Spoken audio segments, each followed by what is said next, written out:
mother often said that she came to Oklahoma State University, from what I understand, to get an education, and she ended up being a legend. And so in looking at that, when people talk about your mother from a legend lens, what do you say about that? Because I know she was mom to you and much more. So kind of talk a little bit about your relationship with your mom and maybe some of the people that came in and out of your home, because my mentor said, I even stayed the night with her. She helped me in a variety of ways. So I'm just floored. So kind of tell me about your mother, your relationship, how you saw her in the Oklahoma City area, and just what she meant to people.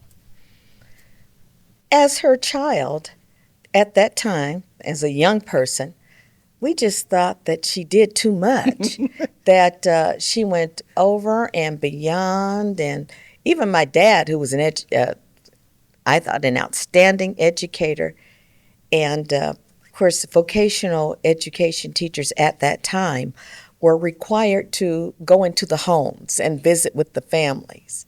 And so what really strikes me now is that my mother I never heard her complain about, oh, I've got to go visit this family.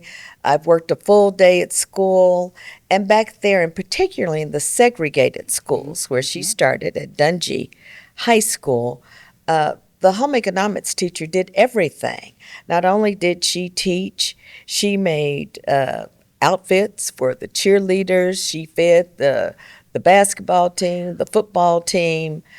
She worked with families. She had to present a fashion show each year to help the students. She might have had only 6 machines for 30 kids in a classroom because, of course, there was unequal funding in the black schools. But she took a little of something, as many teachers did at that time, and made a whole lot of something. And this was just the mode of operation of teachers at that time. So to me, yes, she was mother, but I still saw her as a kind of superhero in that she went over and beyond doing what I thought she should have been doing. I thought that, okay, you went on Monday and visited with this family. Now, can we go home and have our family time? I'm sure it was selfishness on my part. I didn't hear my brother complain as much as because for some reason, I went with her more. But she would enjoy going in the homes, working with the families and seeing what they needed. If they needed clothes, if they needed blankets, if they needed just basic things for their sustenance, she was doing that. And I might say she wasn't the only one. Now, with regard to her being a legend, I never thought of it as that until State and the state started recognizing her. She didn't really talk about it. We knew that she had come here under circumstances that were relegated by the state for African Americans, that separate and said equal, but of course we know unequal, that was the law. And so she would talk about how she went because her dad told her when she was 16 years old that that school, Oklahoma A&M, as this school was called at that time, is really a great school. It has an outstanding home economics program, and I believe, Nancy, that Negroes are going to be able to go to that school one day. Wow.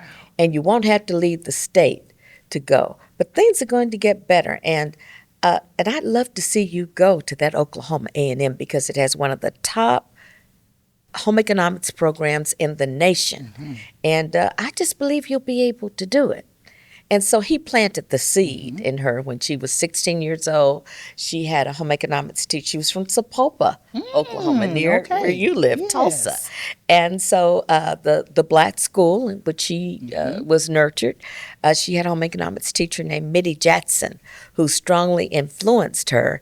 And so after she finished Langston University, she came to Oklahoma State in the summer of 1949, I guess thinking that because the 2 African Americans who had challenged OU had enrolled, that, okay, I'll be able to get into O State. Right. And I said, Mother, how naive you were at that time. And she said, all I knew is that my dad told me that I should be able to go here. And one day things were going to open up. So I thought that they had opened up. But much to her dismay, she was denied admission twice. She was told by the dean of the School of Home Economics that blacks weren't ready and that she should go out of state, perhaps Illinois or Kansas or Colorado, where things were open to African Americans or to black people or Negroes, as we were called at that time. And she was a persistent young lady. She said, well, I don't want to leave the state of Oklahoma. I was born in Oklahoma, and I want to come here because this has one of the top home economics programs.